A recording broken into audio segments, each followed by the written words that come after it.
قال واتبعت ملة آبائي إبراهيم وإسحاق ويعقوب ما كان لنا أن نشرك بالله من شيء ذلك من فضل الله علينا وعلى الناس ولكن أكثر الناس لا يشكرون. ما المعنى؟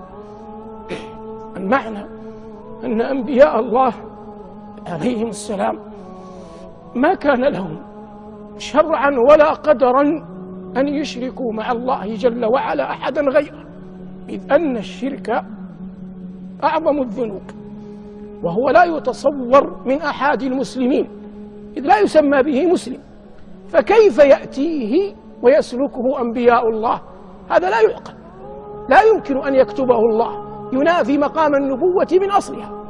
فقال عليه السلام واتبعت ملة آبائي، فهو يبين أنهم ورثوا توحيد الله كابرا عن كابر. واتبعت ملة آبائي إبراهيم وإسحاق ويعقوب، والمنطق يقول في غير القرآن إنه كان من المفترض أن يبدأ بأبيه ثم بجده ثم بجد أبيه، لكنه بدأ بإبراهيم لأن الملة تنسب إليه ولأنه عليه السلام من أعظم خلق الله توحيدا لله. والذي ينبغي أن يعلم أن حظ كل أحد من رحمة الله على قدر عظمة الله في قلبه.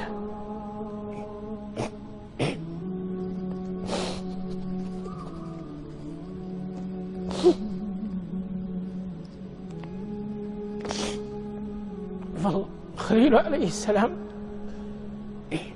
كان من أشد خلق الله تعظيما لله، ولهذا كان من أشد خلق الله نيلا لرحمة الله.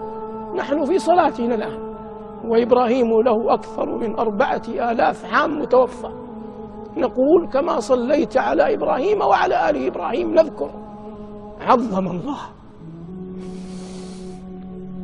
في حياته فأبقى الله له ذكرا خالدا بعد مماته، ولهذا بدأ به يوسف قال واتبعت ملة آبائي إبراهيم وإسحاق.